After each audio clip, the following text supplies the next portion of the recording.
नमस्कार साथियों।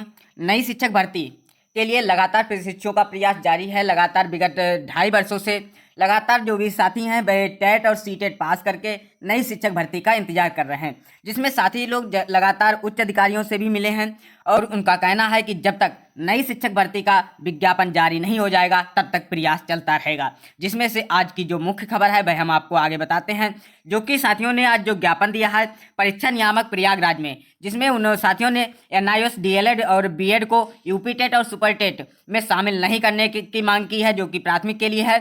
और नई शिक्षक भर्ती के संबंध में यह ज्ञापन उन्होंने प्रयागराज में परीक्षा नियामक प्राधिकारी के जो सचिव हैं उनको आज यह ज्ञापन दिया गया है, जिसमें आगे कहा गया है कि जैसा कि ज्ञात डीएलएड जो कि BTC पूर्व प्रचलित नाम है, जिसका प्रशिक्षण PNP द्वारा कराया जाता है और पूर्णकालिक प्रशिक्षण करके डीएलएड के करीब 5 लाख प्रशिक्षित आज भी बेरोजगार हैं और 3 साल से अधिक बेसिक में किसी भी प्रकार की नई शिक्षक भर्ती नहीं आई है। इसी बीच हाई कोर्ट के आदेश के अनुसार NIOS और DLED को भी यूपी टेट में मौका देने का आदेश आया है। यह जो NIOS DLED में यूपी टेट में अब उनको मौका दिया गया है, उसके संबंध में भी उन्होंने अपनी मांग रखी है और कहा है यह हम सभी प्रशिक्षितों के लिए निराशाजनक है। प्राथमिक में वैसे भी DLED और NCTE के संशोधन के बाद BEd को शामिल कर लिया गया है। हमारी संख्या पहले से पर्याप्त है। अतः श्रीमान जी, आपसे निवेदन है कि हमारे अधिकारों की रक्षा करें और जो NIOS DLED या फिर BEd को प्राथमिक में शामिल नहीं किया जाए। और साथ ही साथ उन्होंने मांग की है कि जो नई शिक्षक भर्ती है उसकी प्रक्रिया जल्द ही प्रारंभ की जाए और सुचारू रूप से जल्द ही प्रारंभ किया जाए। और उन्होंने कहा है कि आपसे निवेदन है प्राथमिक शिक्षक भर्ती के लिए प्रस्ताव शासन को जल्द से जल्द भेजें। और 2019 टेट के बाद किसी भी प्रकार की भर्ती बेसिक में नहीं आई है, सुपर टेट का प्रस्ताव जल्द नहीं भेजा गया तो लाख प्रशिक्षित एक बड़े आंदोलन के लिए बाध्य होंगे। वहीं साथियों, अभी कुछ दिन पहले लखनऊ में हमारे साथी मिले थे, जिसमें उन्होंने कहा है कि जैसा कि आप सभी जानते हैं प्राथमिक में नई शिक्षक भर्ती सरकार द्वारा कमेटी जो गठित की गई थी और कहा गया था प्रदेश में रिक्त पदों की जानकारी एकत्रित कर सरकार को रिपोर्ट सौंपी जाए, जिसकी रिपोर्ट सितंबर माह के अंत तक आनी थी। लेकिन रिपोर्ट में देरी होने के कारण साथ ही कमेटी मेंबर्स को अपनी बात, जिसमें सरकार के द्वारा सुप्रीम कोर्ट में दिए गए 51,112 जो कि रिक्त पद हैं उसके हलफनामे और उसे जल्द से जल्द भरने के आदेश, जो सुप्रीम कोर्ट में कहा गया है सरकार के द्वारा कि 51,112 पद अभी भी रिक्त हैं और उसका जो हलफनामा सरकार ने सुप्रीम कोर्ट में दिया है उस भर्ती को जल्द से जल्द क्या किया जाए, भरा जाए। रिपोर्ट कब तक आएगी, जो कि रिपोर्ट है जो कि कमेटी द्वारा सौंपी गई है, वह रिपोर्ट कब तक आएगी और भर्ती प्रक्रिया कब होगी, क्योंकि प्रशिक्षु लगातार विगत 2.5-3 वर्षों से लगातार अपनी मांगे रख रहे हैं। और जिसमें क्योंकि अब आचार संहिता भी लगने वाली है, जैसे मुद्दे आज हम पर और हमारे साथी जो भी गए हुए थे उनके नाम यहाँ पर लिखे गए हैं। जहाँ कमेटी की वर्तमान समय की स्थिति है, कमेटी में किसी भी जानकारी का श्री गणेश तक नहीं हुआ है। तो कहा गया है कि कमेटी में अभी तक किसी भी प्रकार की कोई भी रिपोर्ट अभी सौंपी नहीं गई है, जिसमें रिपोर्ट में क्या है कमेटी के जो हेड हैं प्रताप सिंह बघेल से भी साथी मिले हुए हैं।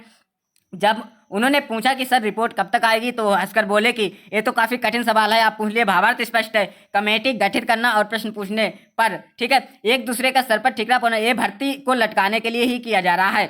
उदाहरण के लिए श्री नितिन गडकरी जी के द्वारा एक किसी भी प्रक्रिया को लटकाना हो तो आप कमेटी गठित कर दीजिए। कमेटी में हेड के बाद 2 सदस्य हैं और हैं, जिसमें अनामिका मैम है, मुकुल सिंह सर भी हैं, उनसे भी शिक्षु साथियों ने मुलाकात की है। और मुलाकात करने के बाद उन्होंने अपनी जो भर्ती है 51,112 पद जो कि सरकार द्वारा कहा गया है उसको जल्द से जल्द भरा जाए। साथ ही साथ 22,000 से अधिक जो भी शिक्षक हैं रिटायर हो रहे हैं उनको भी ध्यान में रखकर एक बड़ी भर्ती का जल्द ही जल्द क्या किया जाए, आयोजन किया जाए। साथियों, आप सब देख सकते हैं ये जो फोटो लगे हुए हैं ये लखनऊ से हैं, जो कि लखनऊ में प्रशिक्षित साथियों ने अपनी जो मांग को जो भी कमेटी के सदस्य हैं उनसे और अनामिका मैम और श्री प्रताप बघेल सर से मुलाकात किया था और उनको बताया था कि सर आप रिपोर्ट कब देंगे और साथ ही साथ नई शिक्षक भर्ती का आयोजन कब होगा। प्रशिक्षु लगातार प्रश्न पूछ रहे हैं कि नई शिक्षक भर्ती का आयोजन कब होगा। यह आप ज्ञापन देख सकते हैं जो कि अभी कुछ ही दिन पहले जो कि लखनऊ में दिया गया था। आप देख सकते हैं कि जो बेसिक में छात्र और शिक्षक अनुपात के बारे में भी यहाँ पर बात किया गया है और जो कमेटी की बात की गई थी उस कमेटी का भी इस ज्ञापन में जिक्र है। साथ ही साथ 69,000 जो भी भर्ती प्रकरण के दौरान ही सुप्रीम कोर्ट में सरकार ने एक हलफनामा देकर स्वीकार किया था कि उसके पास लगभग 51,112 पद अभी भी रिक्त हैं बेसिक में। ठीक है, तो साथियों लगातार प्रशिक्षु साथी लगातार अपनी मांग रख रहे हैं और लगातार उनका कहना है कि यदि जल्द से जल्द नई शिक्षक भर्ती का आयोजन नहीं हुआ तो सभी साथी लखनऊ में एक बड़े आंदोलन का आयोजन करेंगे।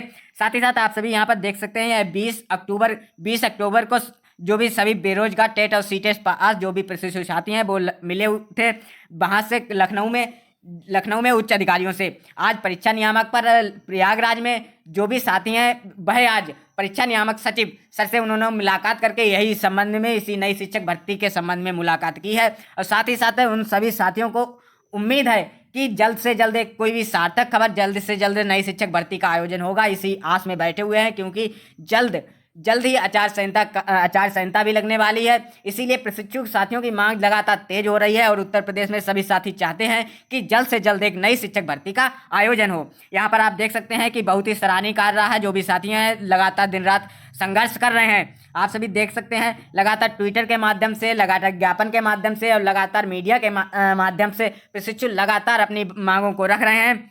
उम्मीद है कि जल्द से जल्द बेसिक में नई शिक्षक भर्ती का आयोजन होगा। धन्यवाद साथियों।